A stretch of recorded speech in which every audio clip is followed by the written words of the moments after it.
On avait fini l'imprimerie, donc cette expérience avait été jugée, disons, positive. On était en train de finir l'imprimerie lorsqu'on a mis en œuvre l'école. Et ce qui était caractéristique dans l'école, c'est son budget. On avait 3,5 millions d'euros hors taxes pour faire une école de 13 classes. Dans la plupart des villes de France, ça coûte à peu près le double.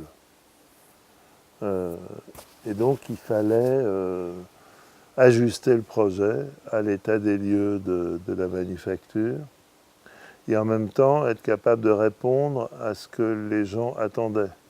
Par exemple, les sections de maternelle, les enfants sont encore petits, donc on nous a dit mais il faut que le sol soit chauffé. Donc on a trouvé le moyen de mettre du chauffage par le sol au rez-de-chaussée pour que les enfants soient confortablement installés. On avait d'abord imaginé construire une espèce de boîte dans la boîte avec des zones plus ou moins chauffées à l'intérieur de l'école. Les enseignants nous ont fait comprendre que c'était compliqué d'habiller et de déshabiller des enfants quand ils passaient des zones chaudes aux zones moins chaudes, qu'on était quand même dans un climat, Saint-Étienne était un peu plus de 600 mètres, donc dans lequel il fait assez froid l'hiver, et puis bon, donc c'est compliqué. Donc on a géré autrement le volume pour pouvoir mieux chauffer l'école et donc pour mieux répondre aux fonctionnalités attendues. Moi je voulais que la réparation se voie, c'est-à-dire qu'on comprenne qu'il y avait une ancienne manufacture qui était devenue une école. Par exemple, quand on change des fenêtres, on met une nouvelle fenêtre en aluminium et on ne fait pas une fausse vieille fenêtre. Non, pas du tout. C'est l'utilisation, c'est le réemploi d'une structure existante.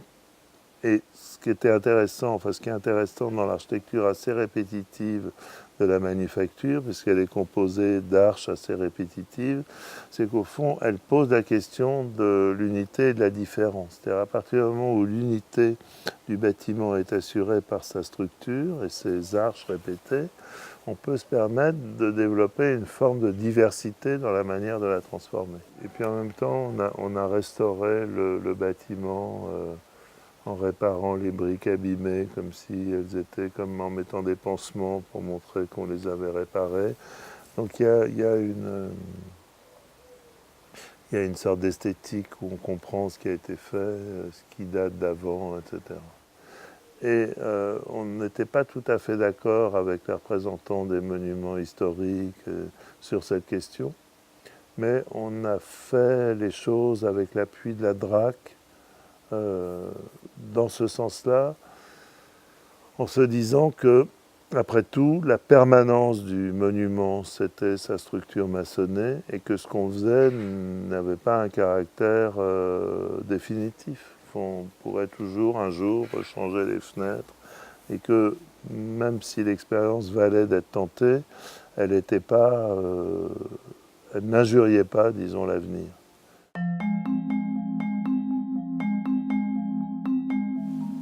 Et ce qui est intéressant aussi, c'est qu'il y a l'école proprement dit, et il y a deux extensions, deux parties du bâtiment existant sur lesquelles on a fait des interventions beaucoup plus légères, les avoisinants de l'école.